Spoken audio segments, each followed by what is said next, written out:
A brutal murder, two sons, $1 billion inheritance. In the eyes of the law, the case seemed simple. Lyle and Eric Menendez shot their parents to death for their fortune. Yet, behind the guilty verdict that has echoed for decades, a stubborn question lingers, one that refuses to fade even as decades pass. Were they truly cold-blooded killers who planned their parents' deaths for money? Or were they two victims of violence and abuse whose lives were filled with terror until one night it all exploded into tragedy? The story of the Menendez brothers is not just a crime story. It is a mirror that forces us to gaze into the darkest corners of family, trauma, and the meaning of justice.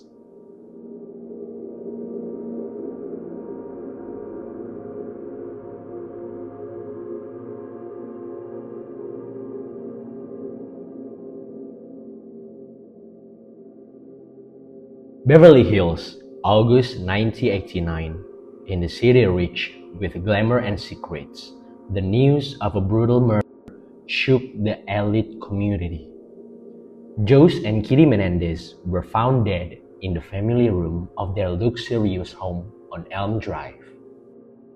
Initial reports led many to imagine an unknown killer breaking in, shooting brutally, and then disappearing into the night.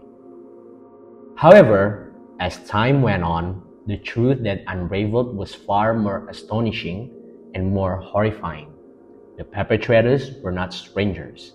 They were victims on flesh and blood.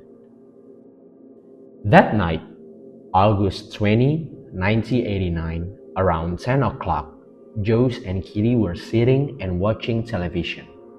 The sound from the broadcast became the backdrop for approaching footsteps.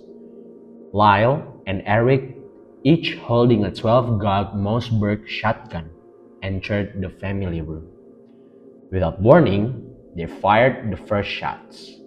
6 bullets struck Jose's body, including one to the back of his head.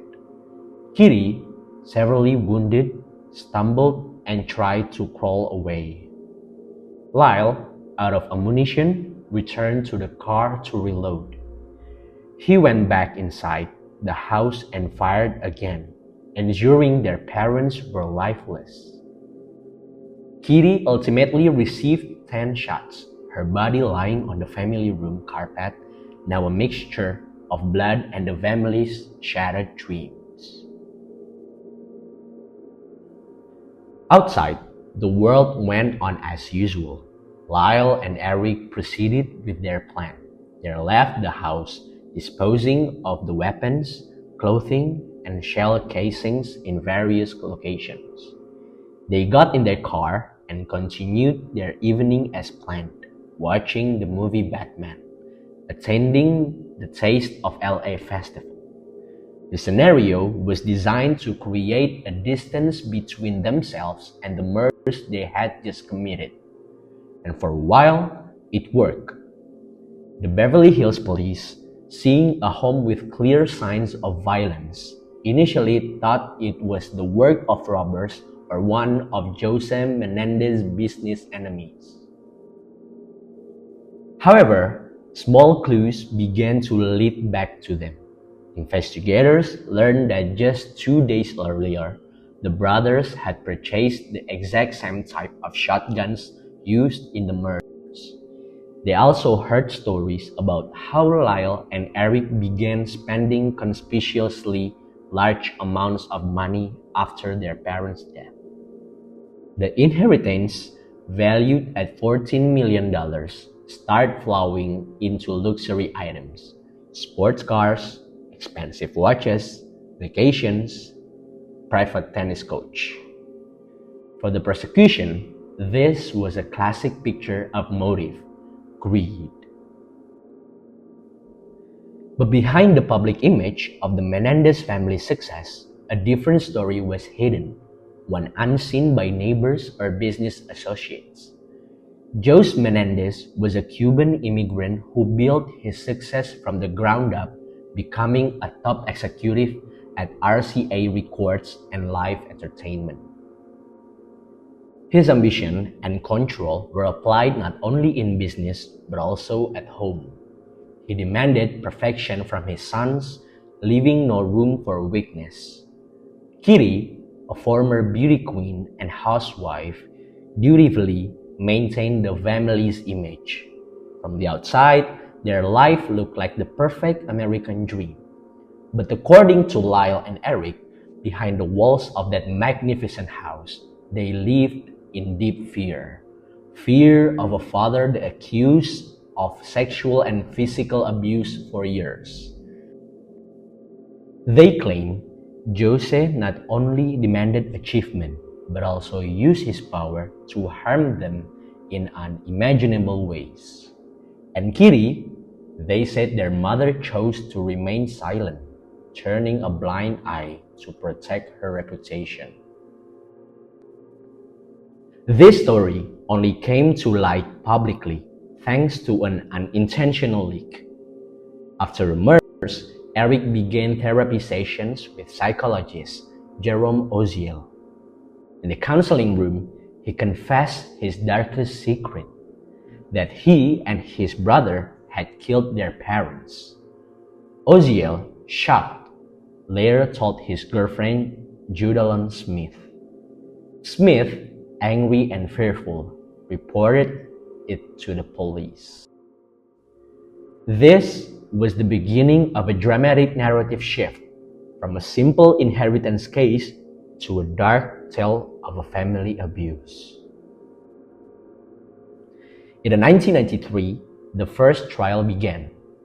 Attorney Leslie Abramson built her defense on the concept of battered child syndrome, a syndrome in which a child is continuously abused to the point of feeling trapped and eventually fights back to survive.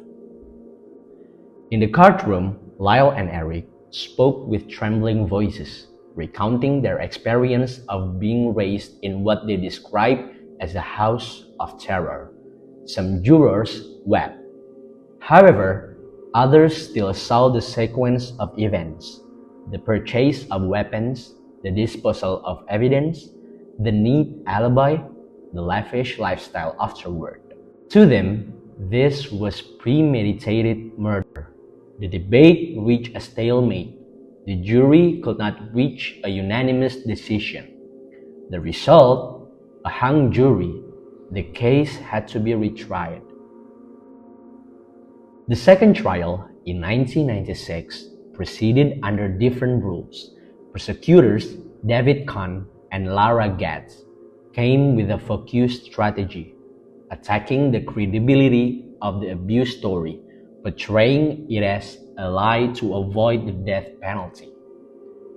The judge limited the evidence of a sexual abuse, ruling that there was no immediate threat on the night of the murders, thus weakening the self-defense claim.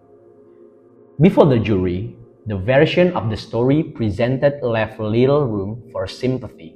Lyle and Eric were finally found guilty of first-degree murder and conspiracy to commit murder. The sentence was handed down: life in prison without the possibility of parole. For many at that time, this was a firm enforcement of the law. But time changes perspectives. In the 1990s, public awareness of sexual abuse, especially against boys, was still minimal.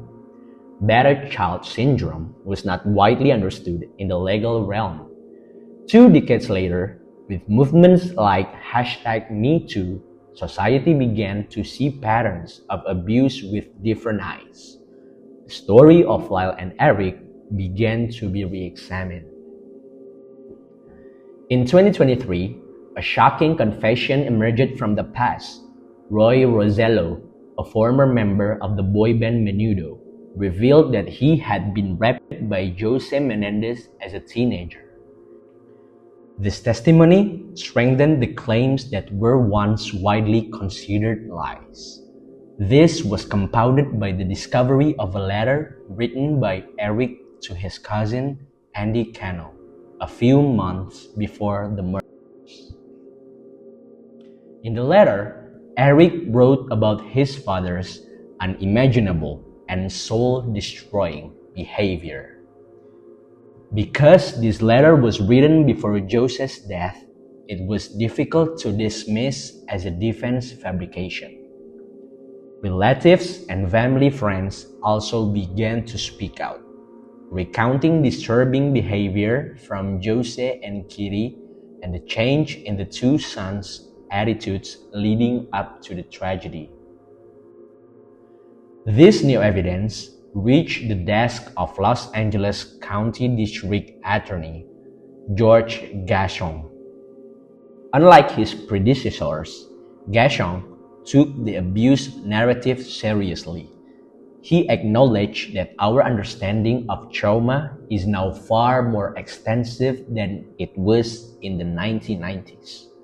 He recommended a sentence reduction from life without parole to 50 years to life, opening the door for a parole hearing. In May 2025, Judge Michael Jacek agreed. In August 2025, Lyle and Eric sat before the parole board for the first time. They retold their history of abuse, expressed remorse for the path they took, but maintained that they had lived in constant fear since childhood. The board listened, but its decision was firm: parole denied.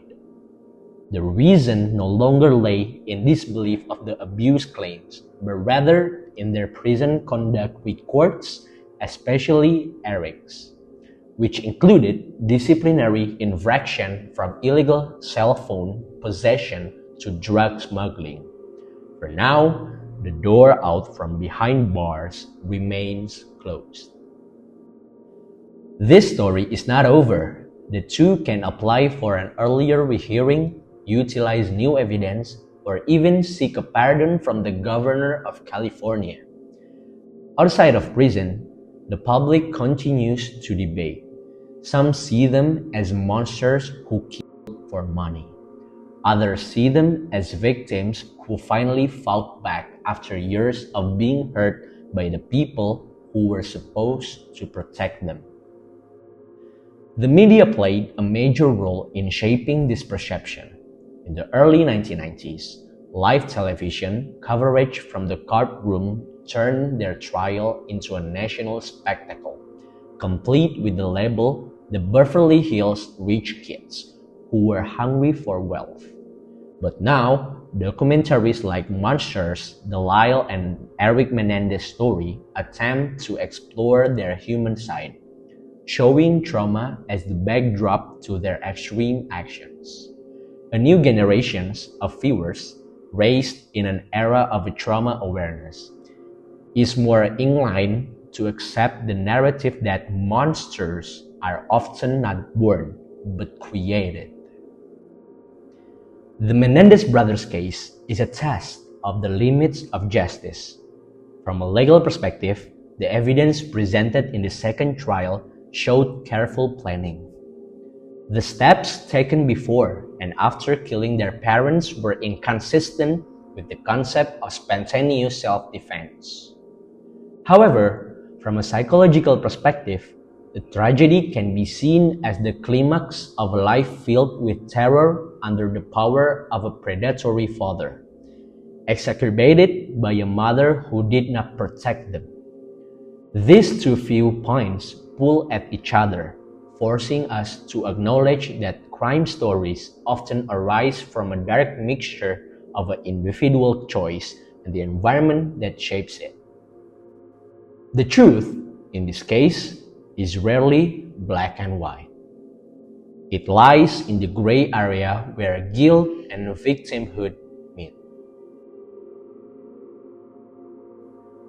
36 years after the bloody night on the Elm Drive, the names Lyle and Eric Menendez remain a subject of debate. For some, they are a symbol of a tough-on crime era where financial motives were more believable than stories of trauma. For others, they are a bitter reminder that sometimes behind a perfect family smile, secrets are hidden that, when finally revealed, will destroy everything.